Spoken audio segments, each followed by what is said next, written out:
Hello, कैसे हो आप सभी। आशा करता हूँ स्वस्थ होंगे, मस्त होंगे और अपनी पढ़ाई है वो अच्छे तरीके से कर रहे होंगे। तो स्वागत है आपका हमारे यूट्यूब चैनल बेरा ज्ञान संचार में।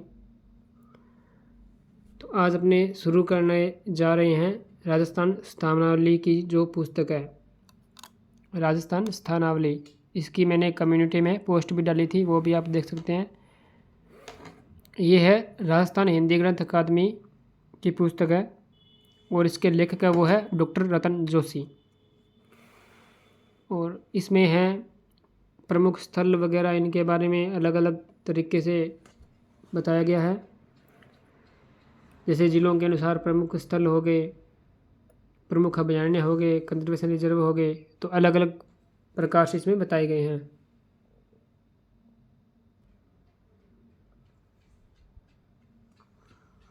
तो इसे अपने पढ़ना स्टार्ट करते हैं।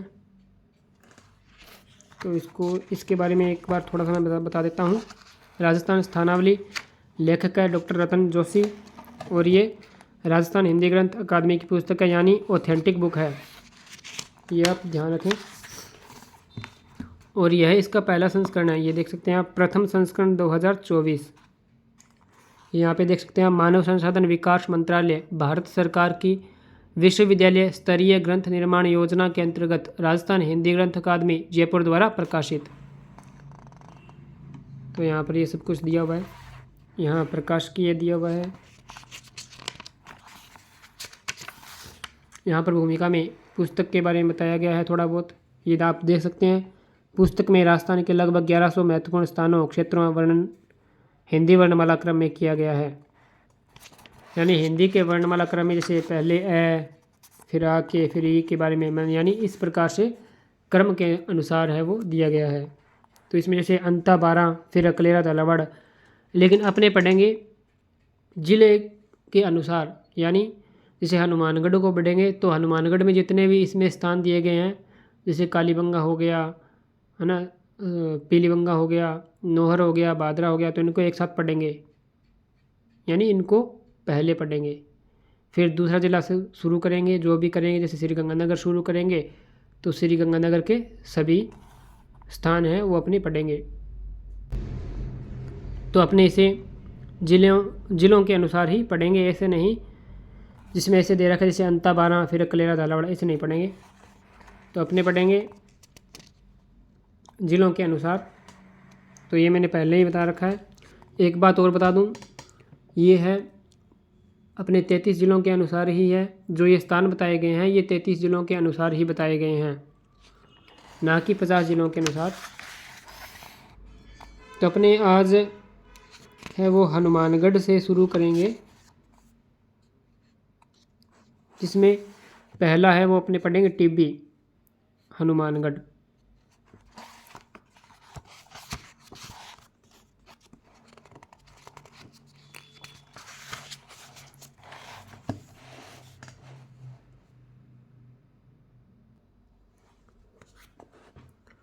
तो अभी आप इनको जैसे इस पुस्तक में दे रखा है वैसे ही पढ़ेंगे। बाद में जब ऑथेंटिक रूप से 50 जिलों के अनुसार पुस्तक आएगी तो उसके अनुसार आप इनको थोड़ा सा है वो कर लेना। अभी जिस प्रकार से दे रखा है इसमें वैसे पढ़ते हैं। तो सबसे पहले पढ़ेंगे टिब्बी, हनुमानगढ़ में है जो, ये तहसील भी है।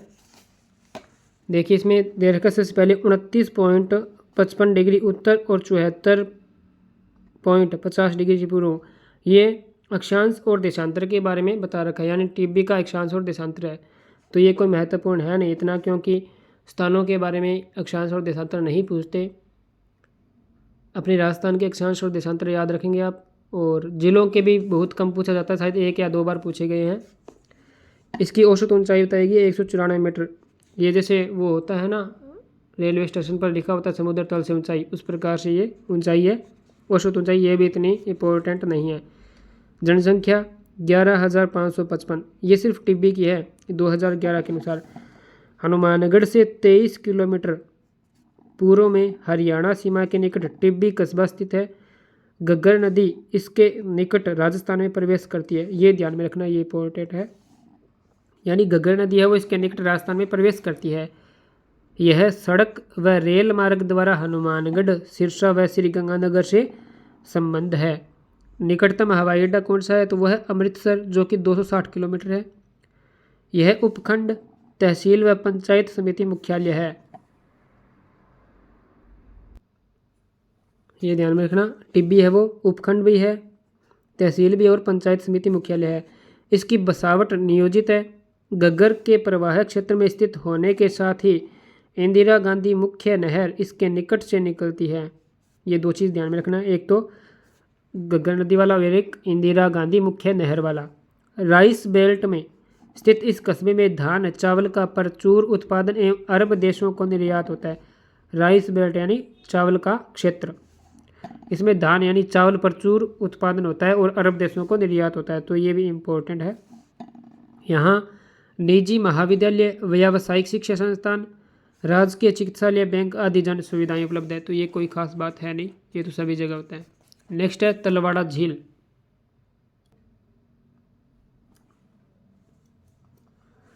तो इसमें तलवाड़ा झील ये इम्पोर्टेंट है, ये ध्यान में रखना। तलवाड़ा झील वो कौन सी तहसील में है, तो टिब्बी में, हनुमानगढ़ की टिब्बी तहसील में। टिब्बी के निकट उत्तर में तलवाड़ा झील है। कहाँ पे, उत्तर में। घग्गर नदी के तल यानी नाली में दंसाव आने से बने इस गर्त में वर्षा काल में पानी भरा रहता है। माना जाता है कि 12वीं शताब्दी के अंत में पृथ्वीराज चौहान तथा मोहम्मद गोरी के मध्य त्राइन का युद्ध इसी स्थान पर हुआ था। ये भी इम्पोर्टेंट है। 14वीं शताब्दी के अंत में बटनेर विजय के बाद आक्रांता तैमूर की सेना ने यहाँ पड़ाव डाला था। तो ये 2-3 चीज़ें आपको ध्यान में रखना है कि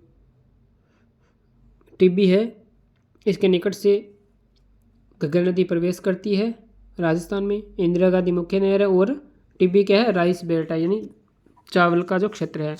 तलवाड़ा जिले इम्पोर्टेंट है, ये टिब्बी के निकट है। इसके अलावा 12वीं शताब्दी में जो पृथ्वीराज चौहान और मोहम्मद गोरी के मध्य त्राइन का युद्ध हुआ था वो इसी स्थान पर हुआ था, ये इम्पोर्टेंट है। तो ये 2-3 चीज़ें आप इसमें से ध्यान रखेंगे, और ये ऑथेंटिक चीज़ है, ये मैंने पहले ही आपको बता दिया है। तो ये अपना इसी में इतना ही टिप भी दिया हुआ है। तो इस प्रकार एक एक करके अपने पढ़ेंगे। इसको आप नोट भी कर सकते हैं अगर करना चाहो, और अगर आप इसका स्क्रीनशॉट लेना चाहो तो स्क्रीनशॉट भी ले सकते हैं। तो एक क्लास में अपने एक ही क्षेत्र पढ़ेंगे, जैसे इसमें टिब्बी पढ़ा है तो नेक्स्ट में नौहर या भादरा जो भी है एक एक क्षेत्र पढ़ेंगे, ताकि क्लास है वो छोटी छोटी भी हो, ज़्यादा बड़ी भी नहीं हो। क्योंकि ये ऑथेंटिक बुक है, वो क्या है कि ये एक तरह कहानी की तरह से लिखा हुआ है, तो इसको ज़्यादा बड़ी करने में है वो सही नहीं रहेगा। तो अपने क्षेत्र के हिसाब से एक एक क्षेत्र को पढ़ेंगे, ठीक है। तो इसी प्रकार अपने नेक्स्ट क्लास में भी नौहर या भादरा या जो भी पीलीबंगा है वो अपने पढ़ेंगे।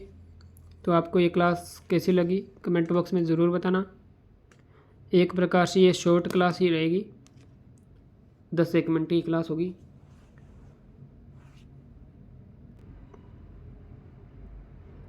इसके अलावा आप जो भी सुझाव देना चाहते हैं वो आप कमेंट कर सकते हैं।